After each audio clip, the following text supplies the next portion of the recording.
Hey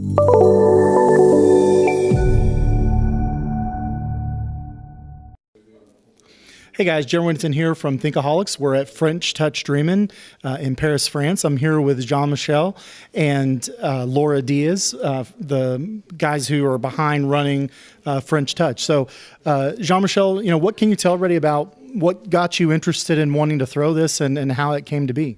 So it started in London Scouting, so this is an amazing other event that is also a dreaming event, which are community event driven by the community for the community. And I was really inspired and really close to say, oh, maybe I'm gonna do something like this one day in Paris, not having an idea about when that could happen. And the whole community guys and Salesforce guys that were there that was just pushing me and said, why don't you do it right now? What's stop you? And so Laura was there and a couple of other guys, because it's not just Laura and me, it's a whole team of people. And everybody was like, okay, what about if we do it? Okay, let's do it. So we decided and announced it at London Calling last year that we're gonna do something we didn't knew what, where, and when, but we decided to go, and I'm so happy. And you know what? I'm so delighted because I had people there that are inspired enough to start something maybe on the Nordic part. And I know that you may do something in Spain as well. Spain. so this is the way things are going. You get inspired, and then you try to inspire other people to do this kind of community event.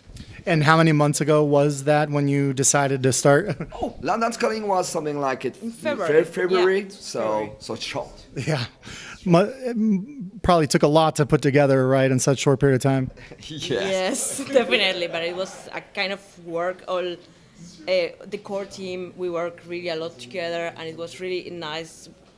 We didn't know each other, all of the team. Some of us knew each other. It was really nice to see the people, how they pushed into this, making this event possible. And it was just amazing. And even if it was hard work, it was just really inspiring. And actually, I've been involved in this one. I will be involved in the one in Spain, in Madrid.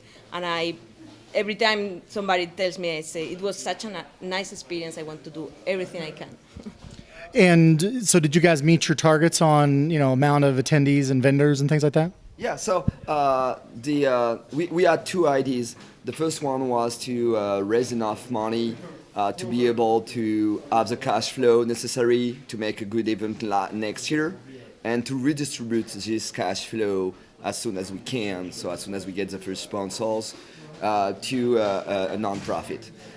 This was our goal, the first goal. The second goal was to hit more than 200 people attendees, and we had something like 246 last time I checked. So it's amazing. It's amazing. We could add something like 250. So we reached the maximum of this place anyway, and definitely, even if the place is amazing, we will need somewhere else to be able to handle more people, more sponsor, and maybe more session at the same time, because it was really frustrating for a lot of speakers not being able to be selected, and we had to make choices there. So the goals are reached, and the best goal for me was asking the crowd a few minutes ago about, do you want to come back next year? And everybody was like, yeah, I want. And can you bring someone? Yeah, I can. So goals to double next year. Oh, or more. Maybe not double, but we'll see. Yeah, double could be really big. If everybody brings a friend, then that's technically doubling. So who knows? Who knows? So we'll just put the pressure on everybody that was here. They need to bring a friend. Yeah. So definitely the goal for next year will depend on a lot of things, but we want to make it better and bigger and stronger French Touch. Sure, yeah. So, Laura, what did you find like either most inspiring or most interesting? The most interesting I found, it was meeting people that I was either following Twitter or reading blogs, and it was just really inspiring, putting a body to a face that you saw in Twitter or in a blog or post or something, to meeting the MVPs, and not just the MVPs, it's just the regular people that just comes to you and tells you, okay, I just started, I want to learn, and don't know, how can I start a new group in my city? Some of these ideas came out, and being able to help people and to get ideas from them, this is just amazing. This is the thing that makes you want to work for next year and gather more people and start to making things even better and bigger. Yeah, and for the people in Europe, right, coming to these events is a lot easier than going all the way out to Dreamforce. So, being able to get together and be face to face, like you talked about, that's definitely huge. Definitely agree there. So, some of the stuff we actually put an article out about, Salesforce's move into Paris and Europe in general, and we had found some pretty interesting statistics. So, we found that in Europe, Salesforce had opened the data center in London in 2014, and then they opened up the data center in Paris, or in France. It was in Paris, I believe, in 2015. And the new office here is actually their second out of 3 that they're going to do in research and development centers. So that was pretty cool.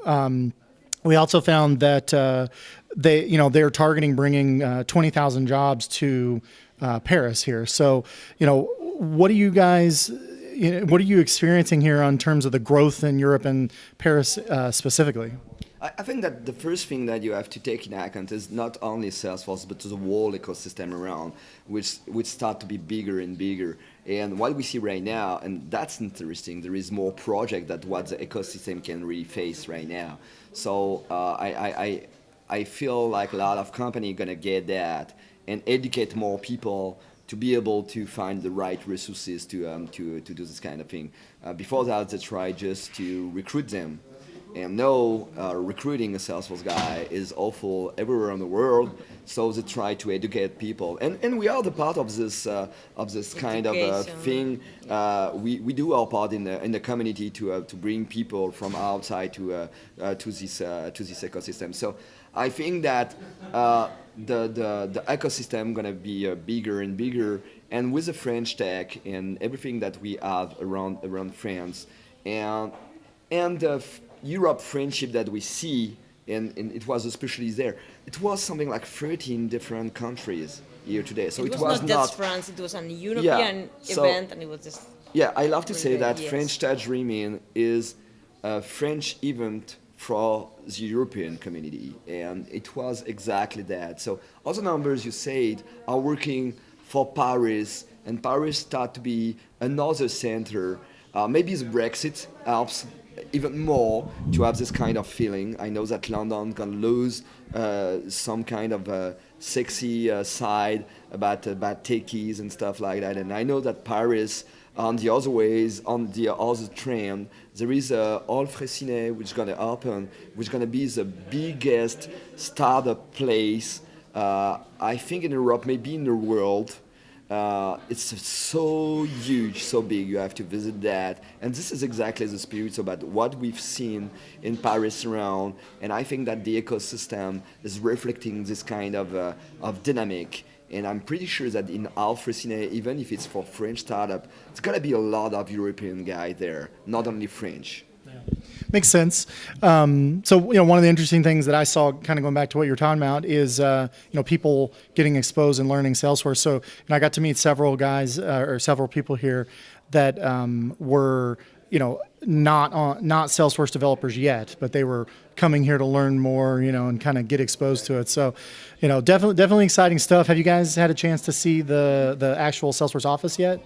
Yeah, that's amazing. We have been there several times. They support we are leaders of some groups, user groups, and they support us, and we managed to do some meetings there.